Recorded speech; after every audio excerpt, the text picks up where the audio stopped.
Chapter 5. The Beauty of Music. Part 1.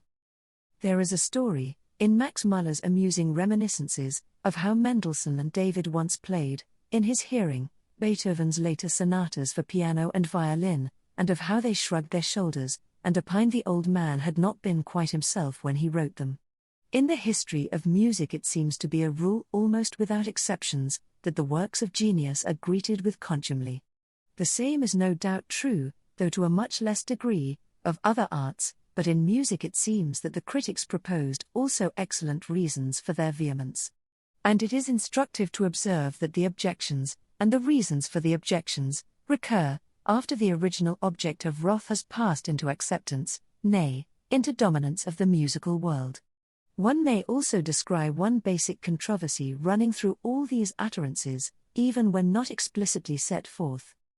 It was made a reproach to Beethoven, as it has been made a reproach to Richard Strauss, that he sacrificed the beauty of form to expression, and it was rejoined, perhaps less in the old time than now, that expression was itself the end and meaning of music. Now the works of genius, as we have seen, after all take care of themselves. But it is of greatest significance for the theory of music, as of all art, that in the circle of the years, the same contrasting views, grown to ever sharper opposition, still greet the appearance of new work. It was with Wagner, as all the world knows, that the question came first to complete formulation. His invention of the music drama rested on his famous theory of music as the heightened medium of expression, glorified speech, which accordingly demands freedom to follow all the varying nuances of feeling and emotion. Music has always been called the language of the emotions, but Wagner based his views not only on the popular notion, but on the metaphysical theories of Schopenhauer, in particular, on the view that music is the objectification of the will. Herbert Spencer followed with the thesis that music has its essential source in the cadences of emotional speech.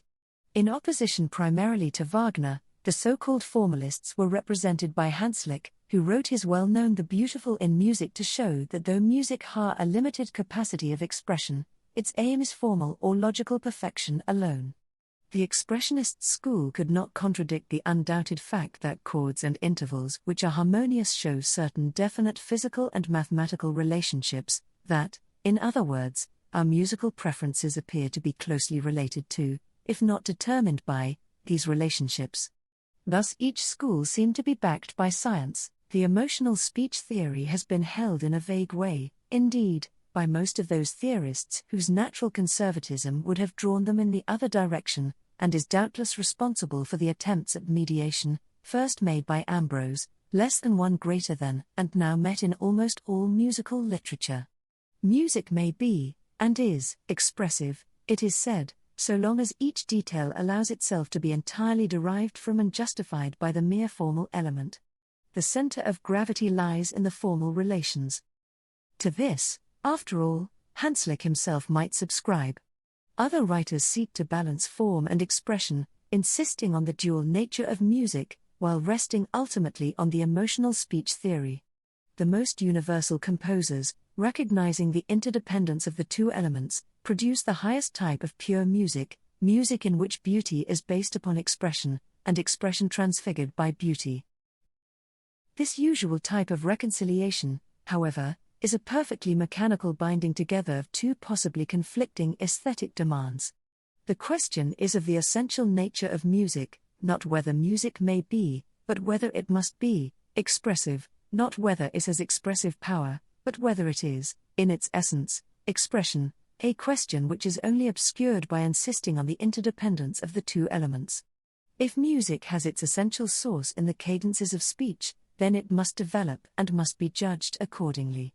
Herbert Spencer is perfectly logical in saying it may be shown that music is but an idealization of the natural language of emotion, and that, consequently, music must be good or bad according as it conforms to the laws of this natural language. Less than one greater than but what, then, of music which, according to Ambrose, is justified by its formal relations? Is music good because it is very expressive, and bad because it is too little expressive? Or is its goodness and badness independent of its expressiveness? Such a question is not to be answered by recognizing two kinds of goodness. only by an attempt to decide the fundamental nature of the musical experience, and an adjustment of the other factors in strict subordination to it, can the general principle be settled. Less than 1 greater than on educaten, p. 41. The excuse for this artificial yoking together of two opposing principles is apparent when it is seen that form and expression are taken as addressing themselves to two different mental faculties. It seems to be the view of most musical theorists that the experience of musical form is a perception, while the experience of musical expression, disregarding for the moment the suggestion of facts and ideas, is an emotion. Thus Mr. Mason, in music we are capable of learning, and knowledge of the principles of musical effect can help us to learn that the balance and proportion and symmetry of the whole is far more essential than any poignancy, however great, in the parts. He best appreciates music, who understands it intellectually as well as feels it emotionally. Less than 1 greater than, and again, we feel in the music of Haydn its lack of emotional depth, and its lack of intellectual subtlety. Less than 1 greater than op. Cit. p. 6. It is just this contrast and parallelism of structure as balance, proportion, symmetry, addressed to the mind, with expression as emotional content, that a true view of the aesthetic experience would lead us to challenge. If there is one thing that our study of the general nature of aesthetic experience has shown, it is that aesthetic emotion is unique, neither a perception nor an intellectual grasp of relations, nor an emotion within the accepted rubric, joy, desire, triumph, etc. Whether or not music is an exception to this principle, remains to be seen, but the presumption is at least in favor of a direct, immediate, unique emotion aroused by the true beauty of music, whatever that may prove to be. With a great literature in the form of special studies, we must yet, on the whole, admit that we possess no general formula in the philosophy or psychology of music which covers the whole ground. Schopenhauer has said that music is the objectification of the will, not a copy or a picture of it, but the will itself, a doctrine which, however illuminating when it is modified in various ways, is obviously no explanation of our experience. Hanslick has but shown what music is not. Edmund Gurney's eloquent book, The Power of Sound, is completely agnostic in its conclusion that music is a unique, indefinable, indescribable phenomenon, which possesses, indeed, certain analogues with other physical and psychical facts, but is coextensive with none. Spencer's theory of music as glorified speech is not only in a yet unexplained conflict with many facts, but has never been formulated so that it could apply to concrete cases. The same is true of Wagner's music as the utterance of feeling. But there is a body of scientific facts respecting the elements of music, in which we may well seek for clues. As facts alone they are of no value. They must be explained as completely as possible, and it is probable that if we are able to reach the ultimate nature and origin of these elements of music they will prove significant, and a way will be opened to a theory of the whole musical experience. The need of such intensive understanding must excuse the more or less technical discussions in the following pages, without which no firm foundation for a theory of music could be attained. Part 2. The two great factors of music are rhythm and tone sensation, of which rhythm appears to be the more fundamental. Rhythm is defined in general as a repeating series of time intervals. Events which occur in such a series are said to have rhythm. In aesthetics, it is the periodic recurrence of stress, emphasis, or accent in the movements of dancing, the sounds of music, the language of poetry. Subjectively, it is the quality of stimulation due to a succession of impressions, tactual and auditory are most favorable, which vary regularly in objective intensity. We desire to understand the nature, and the source of the pleasing quality, of this phenomenon. It is only by a complete psychological description, however, even a physiological explanation, that we can hope to fathom the tremendous significance of rhythm in music and poetry. Those treatments which expose its development in the dance and song really beg the question. They assume the very fact for which we have to find the ground, namely, the natural impulse to rhythm. Even those theories which explain it as a helpful social phenomenon, as regulating work, etc., fail to account for its peculiar psychological character, that compelling, intimate force, the zwang of which Nietzsche speaks, which we all feel, and which makes it helpful. This compelling quality of rhythm would lead us to look behind the sociological influences for the explanation in some fundamental condition of consciousness, some demand of the organism.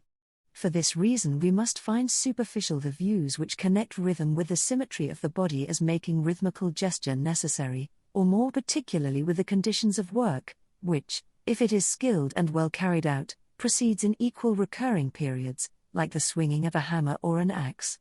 But it appears that primitive effort is not carried on in this way, and proceeds, not from regularity to rhythm, but rather, by means of rhythm, which is made a help, to regularity. Again, it is said that work can be well carried out by a large number of people, only in unison, only by simultaneous action, and that rhythm is a condition of this. The work in the cotton fields, the work of sailors, etc. requires something to give notice of the moment for beginning action. Rhythm would then have arisen as a social function. Against this it may be said that signals of this kind might assist common action without recurring at regular intervals, while periodicity is the fundamental quality of rhythm. Thus this theory would explain a natural tendency by its effect. Looking then, in accordance with the principle stated above, for deeper conditions, we find rhythm explained in connection with such rhythmical events as the heartbeat and pulse, the double rhythm of the breath, but these are, for the most part, unfelt, and moreover, they would hardly explain the predominance of rhythms quite other than the physiological ones. Another theory, closely allied, connects rhythm with the conditions of activity in general, but attaches itself rather to the effect of rhythm than to its cause. Thus we are reminded of the heightened sense of expansion, or life, connected with the augmentation of muscular movements induced by the more extensive nervous discharges following rhythmic stimulation. Less than one greater than, but why should it be just rhythmic stimulation that produces this effect? We are finally thrown back on physiology for the answer that in rhythmical stimulation there are involved recurrent activities of organs refreshed by immediately preceding periods of repose. Here again, however, we must ask, why on this hypothesis the periods themselves must be exactly equal? For within the periods the greatest variety obtains. One measure of a single note may be succeeded by another containing 8, within the periods, that is, the minor moments of activity and repose are quite unequal. Less than one greater than H. Are martial, pain, pleasure, and aesthetics. Last of all, we must note the view of rhythm as a phenomenon of expectation, Wundt. But while we can undoubtedly describe rhythm in terms of expectation and its satisfaction, rhythm is rhythm just through its difference from other kinds of expectation. All these explanations seem either merely to describe the facts we seek to explain, or to fail to notice the peculiar intimate nature of the rhythmical experience. But if it could be shown not only that in all stimulation there must be involved an alternation of activity and repose, but also that an equality of such periods was highly favorable to the organism, we should have the conditions for a physiological theory of rhythm. Now the important psychological facts of so-called subjective rhythmizing seem to supply just this need. It has been shown less than one greater than that we can neither receive objectively equal sense stimuli, nor produce regular movements, without injecting into these a rhythmical element. A series of objectively equal sound stimuli, the ticking of a clock, for instance, is heard in groups, within each of which one element is of greater intensity. A series of movements are never objectively equal, but grouped in the same way. Now this subjective rhythm, sensory and motor, is explained as follows from the general physiological basis of attention. Less than one greater than T. L. Bolton, Amma. Jour. Of Psychol, Volume Vi. The classical historical study of theories of rhythm remains that of Muman, Phil. Studien, Volume X. Attention itself is ultimately a motor phenomenon. Thus, the sensory aspect of attention is vividness, and vividness is explained physiologically as a brain state of readiness for motor discharge, less than one greater than in the case of a visual stimulus, for instance, a state of readiness to carry out movements of adjustment to the object. In short, the motor path is open. Now attention, or vividness, is found to fluctuate periodically, so that in a series of objectively equal stimuli, certain ones, regularly recurring, would be more vividly sensed. This is exemplified in the well-known facts of the fluctuation of the threshold of sensation, of the so-called retinal rivalry, and of the subjective rhythmizing of auditory stimuli, already mentioned. There is a natural rhythm of vividness. Here, therefore, in the very conditions of consciousness itself, we have the conditions of rhythm too. The case of subjective motor rhythm would be still clearer, since vividness is only the psychical side of readiness for motor discharge. In other words, increased readiness for motor discharge occurs periodically, giving motor rhythm. Less than 1 greater than Münsterberg, Grundzüge d. Psychologie, 1902.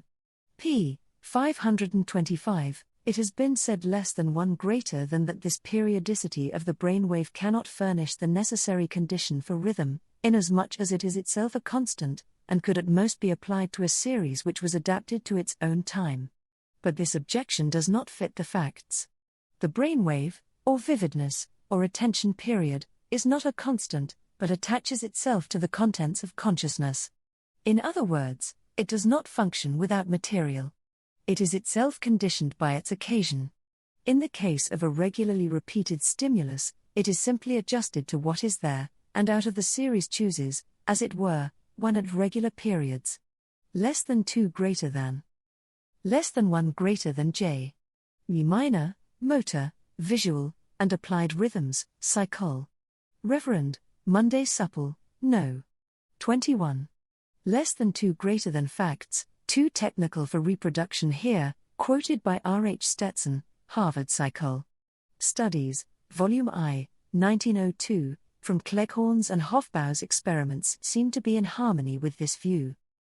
Closely connected with these facts, perhaps only a somewhat different aspect of them, is the phenomenon of motor mechanization. Any movement repeated tends to become a circular reaction, as it is called, that is, the end of one repetition serves as a cue for the beginning of the next. Now, in regularly recurring stimuli, giving rise, as will be later shown, to motor reactions, which are differentiated through the natural periodicity of the attention, physiologically the tendency to motor discharge, we have the best condition for this mechanization. In other words, a rhythmical grouping once set up naturally tends to persist. The organism prepares itself for shocks at definite times, and shocks coming at those times are pleasant because they fulfill a need.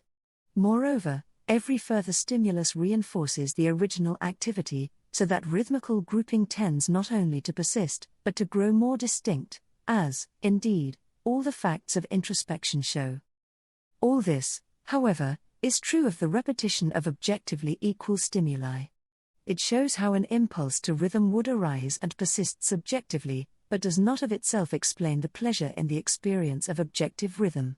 It may be said in general, however, that changes which would occur naturally in an objectively undifferentiated content give direct pleasure when they are artificially introduced, when, that is, the natural disposition is satisfied. This we have seen to be true in the of-color contrast, and it is perhaps even more valid in the realm of motor activity. Whatever in sense stimulation gives the condition for, helps, furthers, enhances the natural function, is felt both as pleasing and as furthering the particular activity in question. Now, the objective stress in rhythm is but emphasis on a stress that would be in any case to some degree subjectively supplied. Rhythm in music, abstracting from all other pleasure-giving factors, is then pleasurable because it is in every sense a favorable stimulation. In accordance with the principle that complete explanation of psychical facts is possible only through the physiological substrate, we have so far kept rather to that field in dealing with the foundations of our pleasure in rhythm. But further description of the rhythmical experience is most natural in psychological terms. There seems, indeed, on principle no ground for the current antithesis, so much emphasized of late, of psychical and motor theories of rhythm. Attention and expectation are not psychical as opposed to motor. Granting, as no doubt most psychologists would grant, that attention is the psychical analogue of the physiological tendency to motor discharge, then a motor automatism of which one is fully conscious could be described as expectation and its satisfaction. Indeed, the impossibility of a sharp distinction between ideas of movement and movement sensations confirms this view. When expectation has reference to an experience with a movement element in it, the expectation itself contains movement sensations of the kind in question. Less than one greater than to say, then, that rhythm is expectation based on the natural functioning of the attention period, is simply to clothe our physiological explanation in terms of psychological description. The usual motor theory is merely one which neglects the primary disposition to rhythm through attention variations, in favor of the sensations of muscular tension, kinesthetic sensations, which arise in rhythm, but do not cause it. To say that the impression of rhythm arises only in kinesthetic sensations begs the question in the way previously noted. Undoubtedly, the period once established, the rhythmic group is held together, felt as a unit, by means of the coordinated movement sensations, but the main problem, the possibility of this first establishment, is not solved by such a motor theory. In other words, the attention theory is the real motor theory. Less than one greater than c. M. Hitchcock, The Psychol. Of Expectation, Psychol. Reverend, Monday Supple, No. 20. Expectation is the set of the attention. Automatism is the set of the motor centers. Now, as attention is parallel to the condition of the motor centers, we are able to equate expectation and automatic movement. Rhythm is literally embodied expectation, fulfilled. It is therefore easily to be understood that whatever other emotions connect themselves with satisfied expectation are at their ideal poignance in the case of rhythm. It is from this point of view that we must understand the helpfulness of rhythm in work. That all definite stimulus, and especially sound stimulus, rhythmical or not, sets up a diffusive wave of energy, increasing blood circulation, dynamogenic phenomena, etc., is another matter, which has later to be discussed. But the essential is that this additional stimulus is rhythmical, and therefore a reinforcement of the nervous activity, and therefore a lightening and favorable condition of work itself. So it is, too, that we can understand the tremendous influence of rhythm just among primitive peoples, and those of a low degree of culture. Work is hard for savages, not because bodily effort is hard, but because the necessary concentration of attention is for them almost impossible, and the more, that in work they are unskilled, and without good tools, so that generally every movement has to be especially attended to. Now rhythm in work is especially directed to lighten that effort which they feel is hardest, it rests, renews, and frees the attention. Rhythm is helpful not primarily because it enables many to work together by making effort simultaneous, but rhythm rests and encourages the individual, and working together is most naturally carried out in rhythm. To this explanation all the other facts of life enhancement, etc., can be attached. Rhythm is undoubtedly favorable stimulation. Can it be brought under the full aesthetic formula of favorable stimulation with repose? A rhythm once established has both retrospective and prospective reference. It looks before and after, it binds together the first and the last moments of activity, and can therefore truly be said to return upon itself, so as to give a sense of equilibrium and repose. But when we turn from the fundamental facts of simple rhythm to the phenomena of art, we find straightway many other problems. It is safe to say that no single phrase of music or line of poetry is without variation, more, that a rhythm without variation would be highly disagreeable. How must we understand these facts? It is impossible within the natural limitations of this chapter to do more than glance at a few of them. First of all, then, the most striking thing about the rhythmical experience is that the period, or group, is felt as a unit. Of the number and relation of individual beats constituting a rhythmical sequence, there is no awareness whatever on the part of the aesthetic subject. Even the quality of the organic units may lapse from distinct consciousness, and only a feeling of the form of the whole sequence remains. Less than one greater than yet the slightest deviation from its form is remarked. Secondly, every variation creates not only a change in its own unit, but a wave of disturbance all along the line. Also, every variation from the type indicates a point of accentual stress. The syncopated measure, for instance, is always strongly accented. All these facts would seem to be connected with the view of the importance of movement sensations in building up the group feeling. The end of each rhythm period gives the cue for the beginning of the next, and the muscle tensions are coordinated within each group, so that each group is really continuous, and would naturally be felt as one, but being automatic, would not be perceived in its separate elements. On the other hand, it is just automatic reaction, a deviation from which is felt most strongly. The syncopated measure has to maintain itself against pressure, as it were, and thus by making its presence in consciousness felt more strongly, it emphasizes the fundamental rhythm form. Less than 1 greater than O. McDougall, The Structure of Simple Rhythm Forms, Harv. Psychol. Studies, Volume I, p. 332. This is well shown in the following passage from a technical treatise on expression in the playing of music. The efforts which feeling makes to hold to, the shape of the first rhythm, the force which it is necessary to use to make it lose its desires and its habits, and to impose others on it, are naturally expressed by an agitation, that is, by a crescendo or greater intensity of sound, by an acceleration in movement.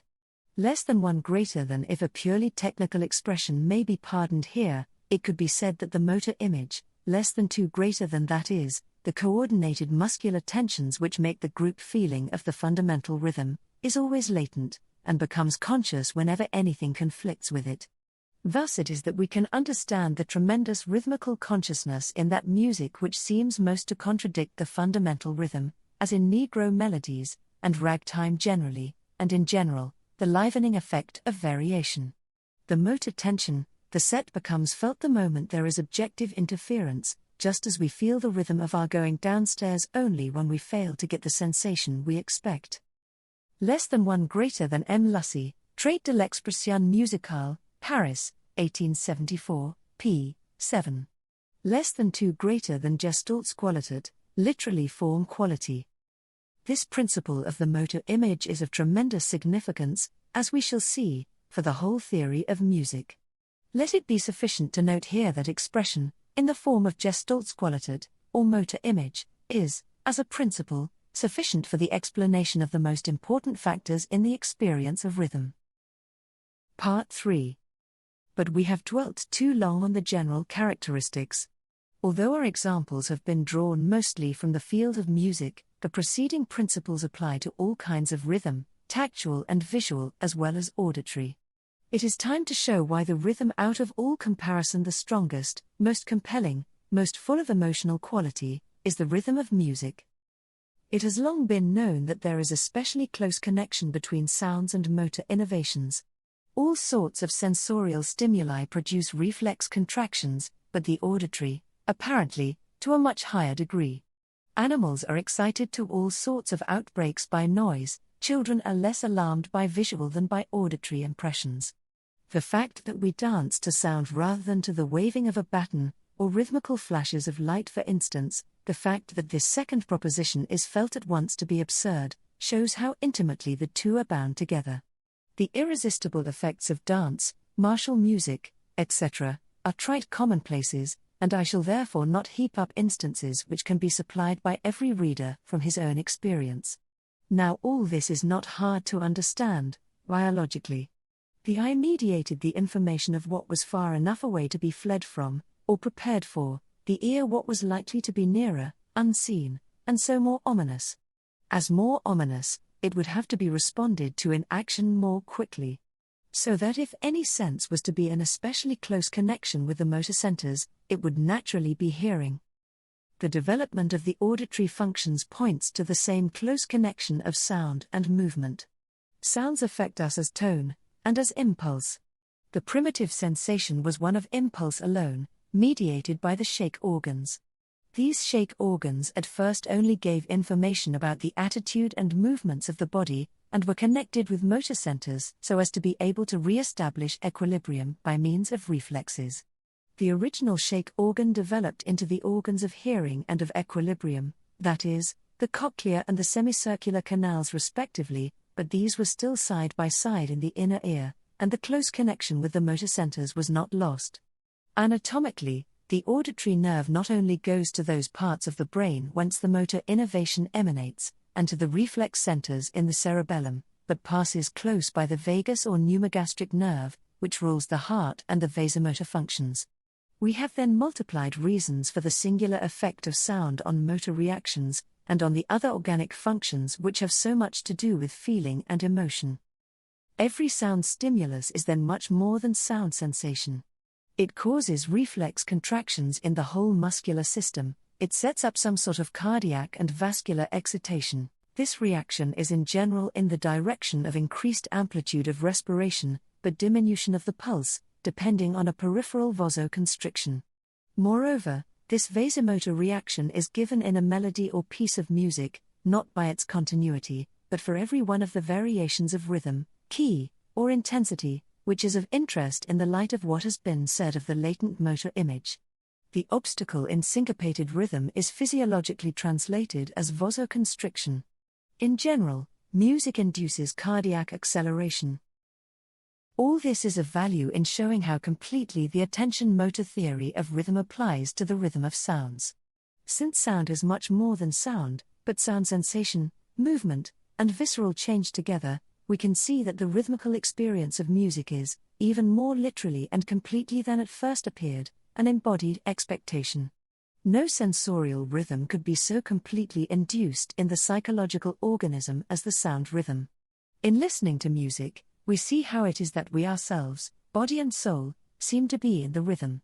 We make it, and we wait to make it. The satisfaction of our expectation is like the satisfaction of a bodily desire or need. No, not like it, it is that. The conditions and causes of rhythm and our pleasure in it are more deeply seated than language, custom, even instinct, they are in the most fundamental functions of life. This element of music, at least, seems not to have arisen as a natural language.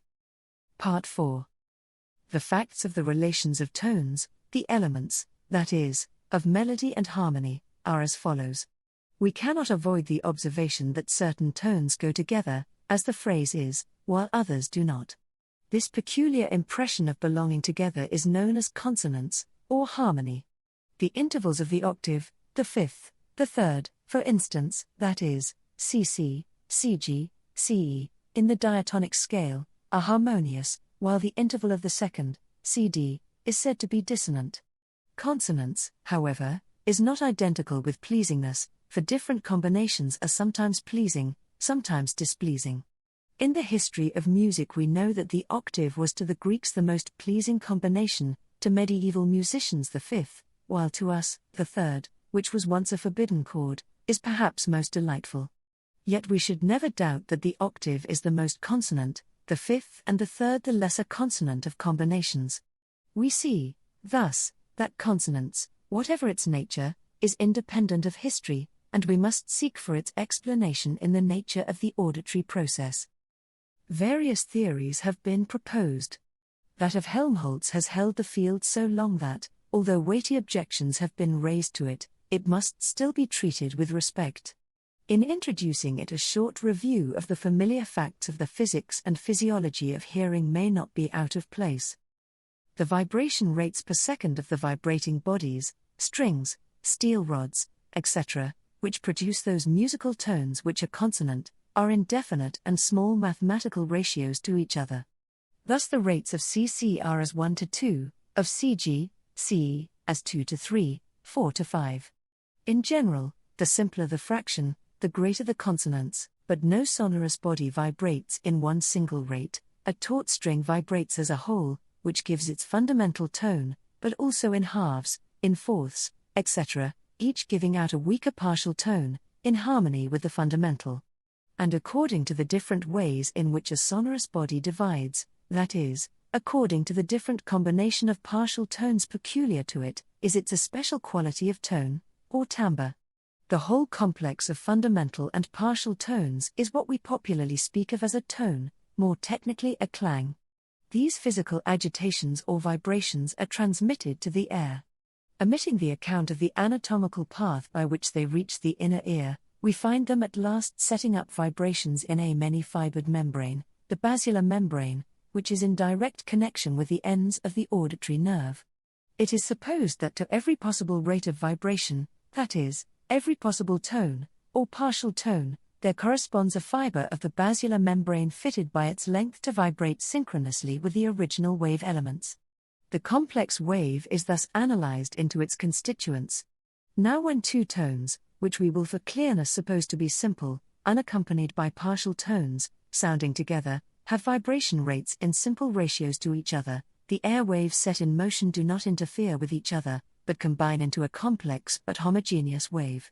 If they have to each other a complicated ratio, such as 500 to 504, the air waves will not only not coalesce, but 4 times in the second the through of one wave will meet the crest of the other, thus making the algebraic sum 0, and producing the sensation of a momentary stoppage of the sound.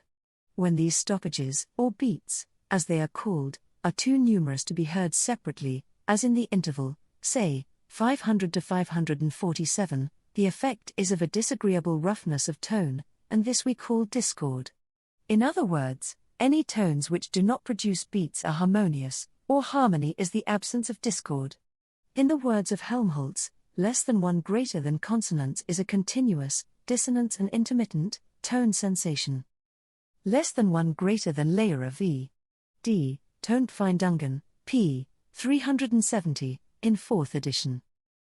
Aside from the fact that consonance, as a psychological fact, seems positive, while this determination is negative, 2 very important facts can be set up in opposition. As a result of experimental investigation, we know that the impression of consonance can accompany the intermittent or rough sound sensations we know as beating tones, and, conversely, tones can be dissonant when the possibility of beats is removed. Briefly, it is possible to make beats without dissonance, and dissonance without beats. The other explanation makes consonance due to the identity of partial tones. When 2 tones have one or more partial tones in common, they are said to be related. The amount of identity gives the degree of relationship. Physiologically, one or more basilar membrane fibers are excited by both, and this fact gives the positive feeling of relationship or consonance. Of course, the obvious objection to this view is that the 2 tones should be felt as differently consonant when struck on instruments which give different partial tones, such as organ and piano, while in fact they are not so felt. But it is not after all essential to the aesthetics of music that the physiological basis of harmony should be fully understood. The point is that certain tones do indeed seem to be preordained to congruity, preordained either in their physical constitution or their physiological relations, and not to have achieved congruity by use or custom. Consonance is an immediate and fundamental impression, psychologically an ultimate fact. That it is ultimate is emphasized by Stumpf less than one greater than in his theory of fusion. Consonance is fusion, that is, unitary impression. Fusion is not identical with inability to distinguish 2 tones from each other in a chord, although this may be used as a measure of fusion. Consonance is the feeling of unity, and fusion is the mutual relation of tones which gives that feeling. Less than one greater than Beiträge zur Akustik U. Musikwissenschaft, Heft I, Konsonanz U. Dissonanz, 1898. The striking fact of modern music is the principle of tonality. Tonality is said to be present in a piece of music when every element in it is referred to, gets its significance from its relation to, a fundamental tone, the tonic. The tonic is the beginning and lowest note in the scale in question, and all notes and chords are understood according to their place in that scale. But the conception of the scale, of course, does not cover the ground, it merely furnishes the point of departure. The essential is in the reference of every element to the fundamental tone. The tonic is the center of gravity of a melody. The feeling of tonality grew up as follows.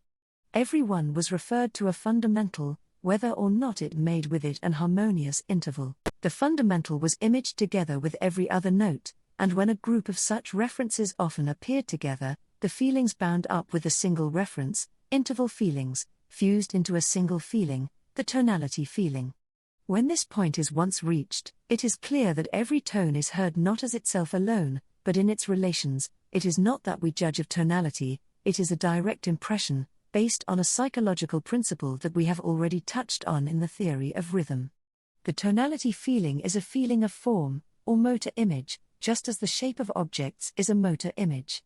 We do not now need to go through all possible experiences in relation to these objects. We possess their form in a system of motor images, which are themselves only motor cues for coordinated movements. So every tone is felt as something at a certain distance from, with a certain relation to, another tone which is dimly imagined. In following a melody, The notes are able to belong together for us by virtue of the background of the tone to which they are related, and in terms of which they are heard. The tonality is indeed literally a funded content, that is, a funded capital of relation. These are the general facts of tonality. But what is its meaning for the nature of music? Why should all notes be referred to one? Is this, too, an ultimate psychological fact? In answer, there may be pointed out the original basic quality of certain tones, and the desire we have to return to them. Of two successive tones, it is always the one which is, in the ratio of their vibration rates, a power of 2, with which we wish to end. Less than 1 greater than when neither of two successive tones contains a power of 2, we have no preference as to the ending. Thus denoting any tone by 1, it is always to 1 or 2n that we wish to return, from any other possible tone, while 3 and 5, 5 and 7, leave us indifferent as to their succession. In general, when two tones are related, as 2n:3, 5, 7, 9, 15, in which 2n denotes every power of 2, including 2o equals 1, with the progression from the first to the second, there is bound up a tendency to return to the first. Thus the fundamental fact of melodic sequence may be said to be the primacy of 2 in vibration rates. But 2n, in a scale containing 3, 5, etc., is always what we know as the tonic. The tonic, then, gives a sense of equilibrium, of rest, a finality, while to end on another tone gives a feeling of restlessness or striving. Now tone relationship alone, it is clear, would not of itself involve this immediate impulse to end a sequence of notes on one rather than on another. Nor is tonality, in the all-pervasive sense in which we understand it, a characteristic of ancient, or of medieval music, while the tendency to end on a certain tone, which we should today call the tonic, was always felt. Thus, since complete tonality was developed late in the history of music, while the closing on the tonic was certainly prior to it, the finality of the tonic would seem to be the primary fact, out of which the other has been developed. We speak today, for instance, of dissonant chords, which call for a resolution, and are inclined to interpret them as dissonant just because they do so call. But the desire for resolution is historically much later than the distinction between consonance and dissonance. What we call resolution is not change from dissonant to consonant in general, but the transition of definite tones of a dissonant interval into definite tones of a consonant. Less than 1 greater than a dissonance comes from the device of getting variety, in polyphonic music, by letting some parts lag behind, and the discords which arose while they were catching up were resolved in the final coming together, but the steps were all predetermined. Less than 2 greater than resolution was inevitably implied by the very principle on which the device is founded, that is, the understanding of a chord as something to be resolved, is indeed part of the feeling of tonality, but the ending on the tonic was that out of which this resolution feeling grew. Less than 1 greater than Stumpf, Op. Cit. p. 33. Less than 2 greater than Grove, Dict. Of Music and Musicians. Art. Resolution. Must we, then, say that the finality of the tonic is a unique, inexplicable phenomenon? Giving up the nature of melody as a problem if not insoluble, at least unsolved? The feeling of finality in the return to 2n is explained by Lipps and his followers, from the fact that the 2 division is most natural, and so tones of 2n vibrations would have the character of rest and equilibrium. This explanation might hold if we were ever conscious of the 2 division as such, in tones which we are not, so that it would seem to depend on the restful character of a perception which by hypothesis is never present to the mind at all. The experience is, on the contrary, immediate, an impression, not a perception, and this immediacy points to the one ultimate fact in musical feeling we have so far discovered.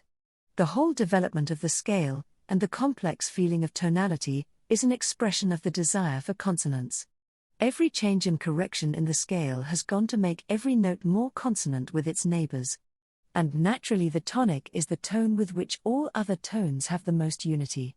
Now this return phenomenon is a simpler case of the desire for the feeling of unity. The tonic is the epitome of all the most perfect feelings of consonance or unity which are possible in any particular sequence of tones, and is therefore the goal or resting place after an excursion. The undoubted feeling of equilibrium or repose which we have in ending on the tonic is thus explained. Not that consonance itself, the feeling of unity, is explained. But at any rate consonance is the root of the return, and of its development into complete tonality. The history of music is then the explicit development of acoustic laws implicit in every stage of musical feeling. That feeling covers an ever wider field. When Mr. Haddo says that the terms concord and discord are wholly relative to the ear of the listener, less than one greater than, and that the distinction between them is not to be explained on any mathematical basis, or by any a priori law of acoustics, that it is not because a minor second is ugly that we dislike it, for it will be a concord some day, he is only partly right. The minor second may be a concord, that is, we may like it, some day, but that will be because W have extended our feeling of tonality to include the minor second. When that day comes, the minor second will be so closely linked with other fully consonant combinations that we shall hear it in terms of them, just as today we hear the chord of the dominant seventh in terms of its resolution. But the basis will not be convention or custom, except in so far as custom is the unfolding of natural law. The course of music, like that of every other art, is away from arbitrary, though simple, convention, to a complexity which satisfies the natural demands of the organism. The natural persuasion of the ear is omnipotent. Less than one greater than W. H. Haddo, Studies in Modern Music, 1893. Part 5. It has been said that the feeling of tonality is a motor image or form quality, and that the image of the tonic persists throughout every sequence of tones in a melody. Now these are not only felt as having a certain relation to the tonic, that relation is an active one. It was said that we had a positive desire to end on a certain tone, and that a tendency to pass to that tone was bound up with the hearing of another tone. The degree of this tendency is determined by their relation. The key, the tonality, is determined by the consensus of intervals which have been felt as more or less consonant. Then steps in this scale which come near to the great salient points, that is, the points of greatest consonance, which is unity, which is rest, are felt as suggesting them. This is the reason why a semitone progression is felt as so compelling. In taking the scale upward, C to C, that element in the tone space already clearly foreshadowed by the previous tones is C, B is so near that it is almost C, it seems to cry aloud to be completed by C. Then the tendency to move from B to C is especially strong. In the same way, a chromatic note suggests most strongly the salient point in the scheme to which it is nearest, and tends to it as to a point of comparative rest. The difference between the major and minor scales may be found in the lesser definiteness less than one greater than with which the tendency to progression, in the latter, is felt, a condition of hovering, a kind of ambiguity, of doubt, to which side the movement shall proceed. We may then understand a melody as ever tending with various degrees of urgency, of strain, to its center of gravity, the tonic. Less than one greater than F. Weinmann, Zescher. F. Psychol, B.D. 35, p. 360. It is from this point of view that we can see the cogency of Gurney's remark, that when music seems to be yearning for unutterable things, it is really yearning only for the next note. In this step from the state of rest into movement and return, the coming again to rest, on what circuitous ways, with what reluctances and hesitations, whether quick and decisively or gradually and unnoticed, therein consists the nature of melody. Less than one greater than. Less than one greater than Weinmann, Op. Sci. Or in Gurney's more eloquent description, the melody may begin by pressing its way through a sweetly yielding resistance to a gradually foreseen climax, whence again fresh expectation is bred, perhaps for another excursion, as it were, round the same center but with a bolder and freer sweep, to a point where again the motive is suspended on another temporary goal, till after a certain number of such involutions and evolutions, and of delicately poised leanings and reluctances and yieldings, the forces so accurately measured just suffice to bring it home, and the sense of potential and coming integration which has underlain all our provisional adjustments of expectation is triumphantly justified. Less than one greater than. Less than one greater than Op. Sci. p. 165. This should not be taken as a more or less poetical account under the metaphor of motion. These leanings are literal in the sense that one note does imply another as its natural complement and satisfaction, and we seek to reach or make it. The striving is an intrinsic element, not a byproduct for our understanding. There is another point to note. The sense of potential and coming integration is a strong factor of melody. If it cannot be said that the first note implies the last, it is at least true that from point to point the next step is dimly foreseen, and this effect is cumulative. If melody is an ever-hindered striving for the goal, at least the hindrances themselves are stations on the way, each one as overcome, adding to the final momentum with which the goal is reached. It is like an accumulation of evidence, a constellation of associations. Ab foretells C, but ab def rushes yet more strongly upon G. So it is that the irresistibleness, the unalterable rightness of a piece of music increases from beginning to end.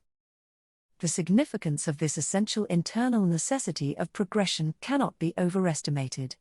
The unalterable rightness of music is founded on natural acoustic laws, and this rightness is fundamental. A melody is not right because it is beautiful because it is right.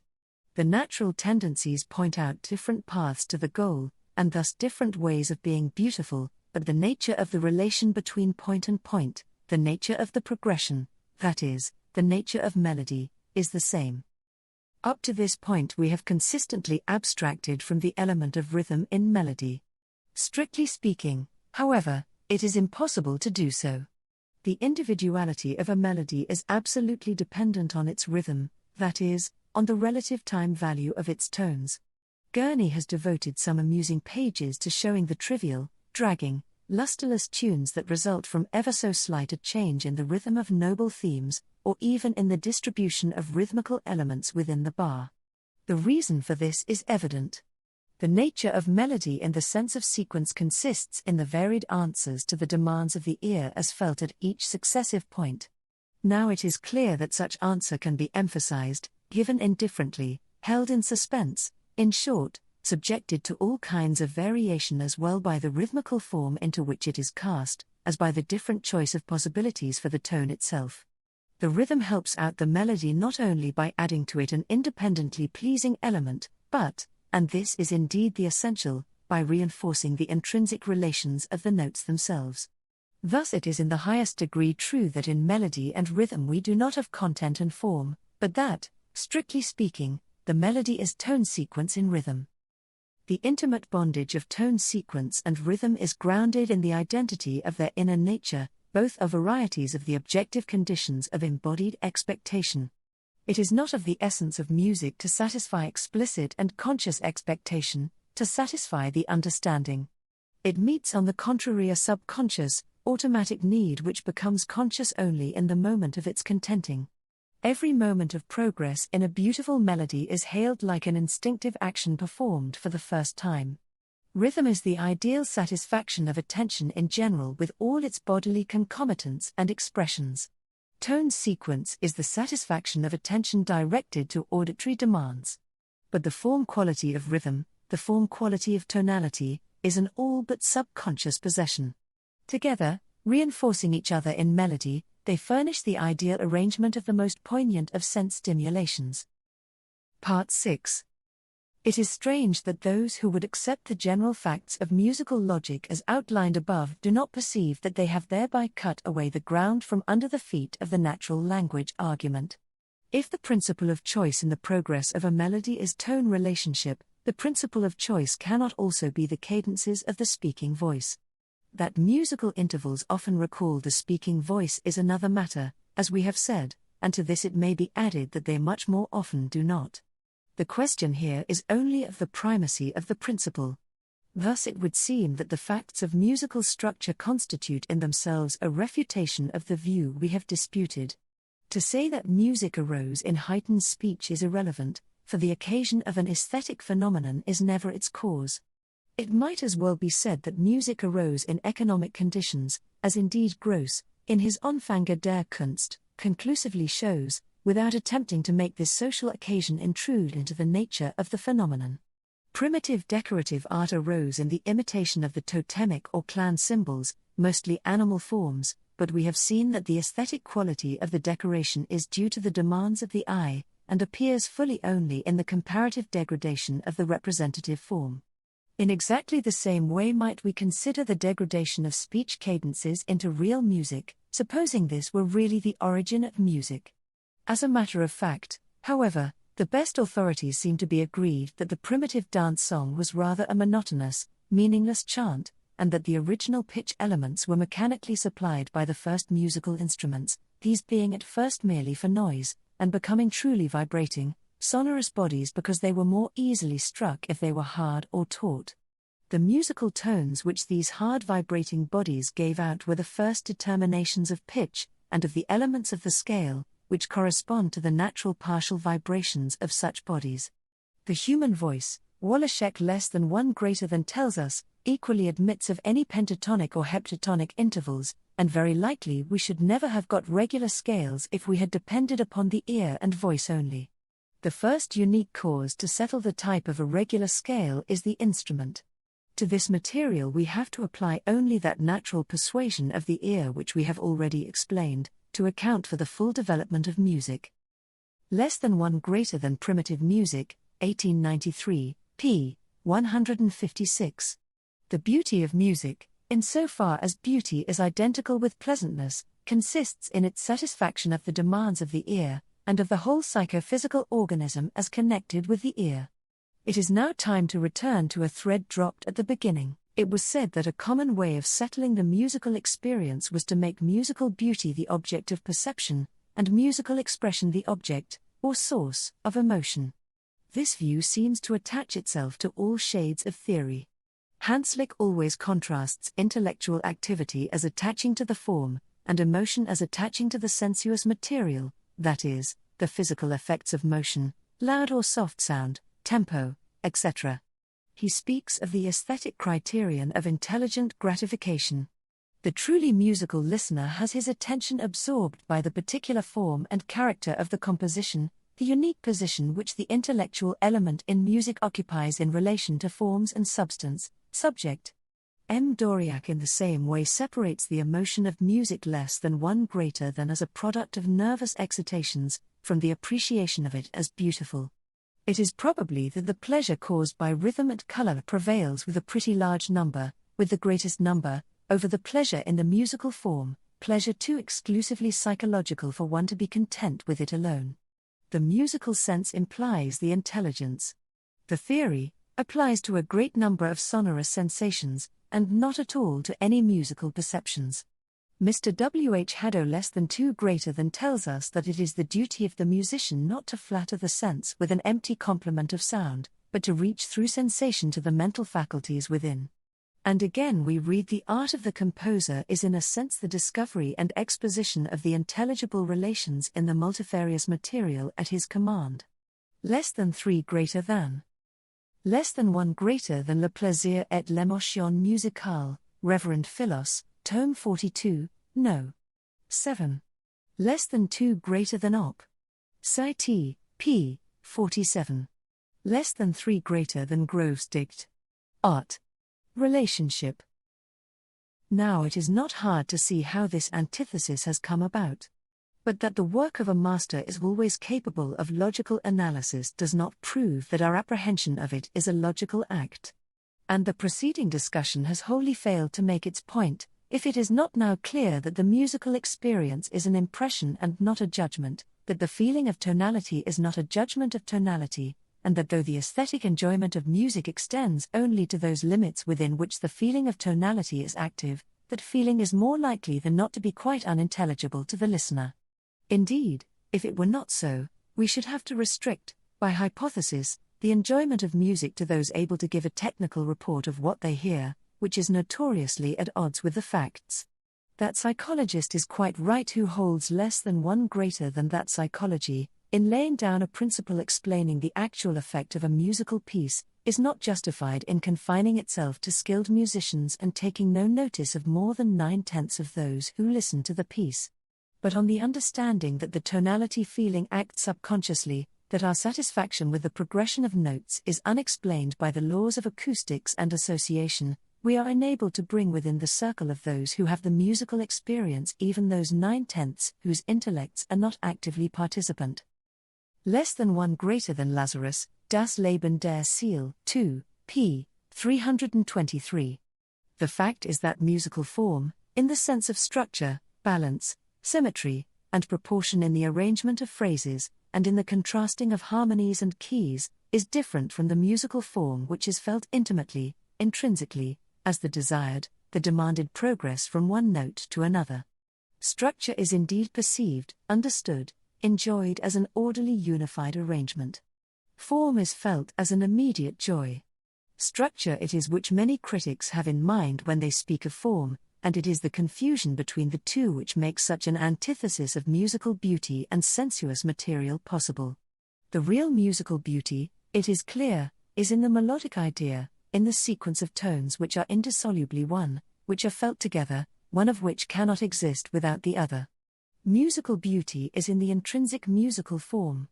And yet here, too, we must admit that, in the last analysis, structure and form need not be different.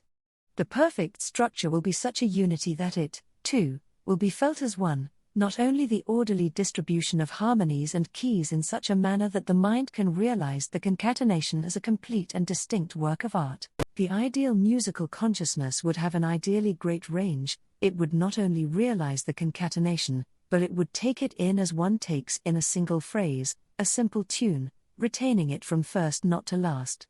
The ordinary musical consciousness has merely a much shorter breath. It can feel an air, a movement, it cannot feel a symphony, it can only perceive the relation of keys and harmonies therein.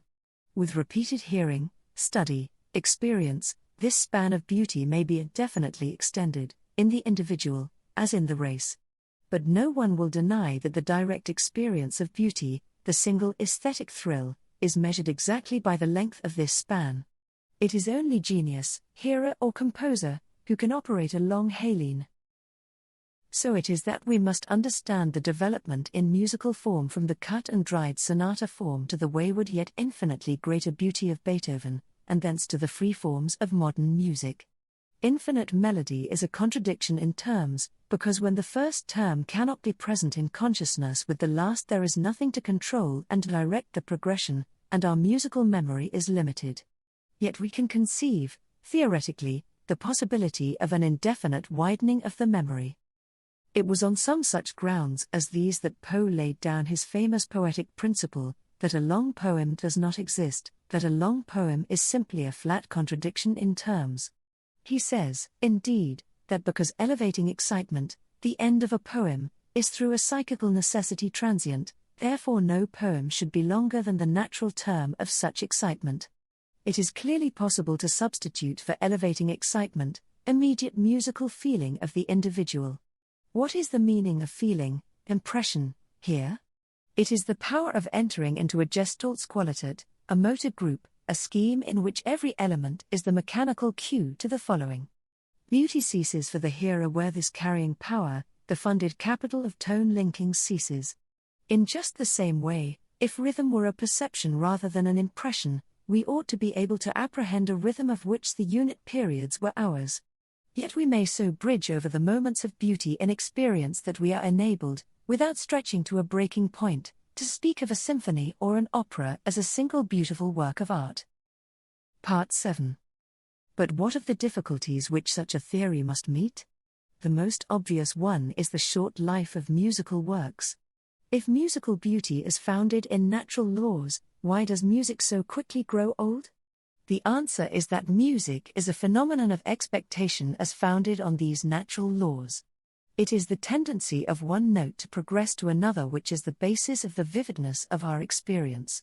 We expect, indeed, what belongs objectively to the development of a melody, but only that particular variety of progression to which we have become accustomed. So it is that music which presents only the old, simple progressions gives the greatest sense of ease, but the least sense of effort, the ideal motion not being hindered on its way. Intensity, vividness, would be felt where the progression is less obvious, but felt as fitting in when it is once made, and where it is not obvious at all, where the link is not felt, a sense of dissatisfaction and restlessness arises. So it is with music which we know by heart. It is not that we know each note, and so expect it, but that it is felt as necessarily issuing out of the preceding. A piece of poor music, really heterogeneous and unconnected, might be thoroughly familiar, and yet never, in this sense, felt as satisfying expectation. In the same way, music in which the progressions were germane to the existing tonality feeling, while still not absolutely obvious, would not be less quickening to the musical sense, even if learned by heart.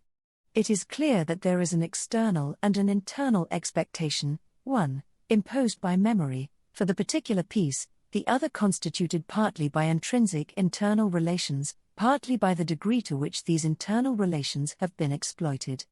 That is, the possibility of musical expectation, and pleasure in its satisfaction, is conditioned by the possession of a tonality feeling which covers the constituents of the piece of music, but which has not become absolutely mechanical in its action. Just as rhythm needs an obstacle to make the structure felt, so melody needs some variation from the obvious set of relations already won and possessed. If that possession is too complete, the melody becomes as stale and uninteresting as would a 3-4 rhythm without a change or a break. The test of genius in music, of the width and depth of mastery, is to be able to become familiar without ceasing to be strange. On the other hand, if in music to be great is always to be misunderstood, it is no less true, here as elsewhere, that to be misunderstood is not always to be great. And music may be merely strange, and pass into oblivion, without ever having passed that stage of surprised and delighted acceptance which is the test of its truth to fundamental laws. But how shall music advance? How shall it set out to win new relations? It is at least conceivable that it takes the method of another art which we have just studied. To get new beauties, it does not say, go to, I will add to the beauties I already have. It makes new occasions, and by way of these finds the impulse it seeks. Renoir paints the Bagnères of Montmartre, and finds the odd, beautiful huddle of lines in so doing. Rodin portrays ever new subtleties of situation and mood, and by way of these comes most naturally to the unedited poses. So a musician, we may imagine, comes to new and strange utterances by way of a new and strange motion or cry that he imitates. Out of the various bents and impulses that these give him, he chooses the ones that chance to be beautiful.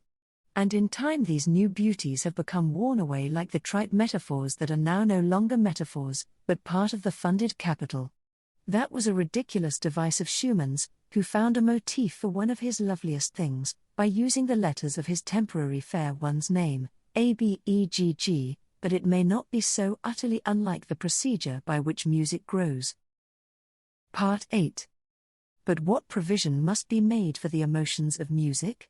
It cannot be that the majority of musicians, who are strangely enough the very ones to insist that music is merely the language of emotion, are utterly and essentially wrong. Nor has it been attempted to prove them so. The beauty of music, we have sought to show, grows and flowers out of tone relations alone, consists in tone sequences alone.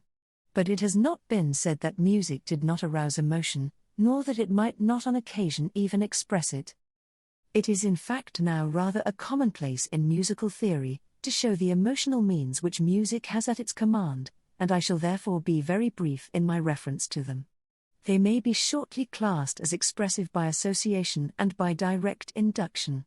Expressive by association are passages of direct imitation, the tolling of bells, the clash of arms, the roar of wind, the hum of spinning wheels, even to the bleating of sheep and the whir of windmills, the cadence of the voice in pleading, laughter, love. From such imitations we are reminded of a fact or an emotion.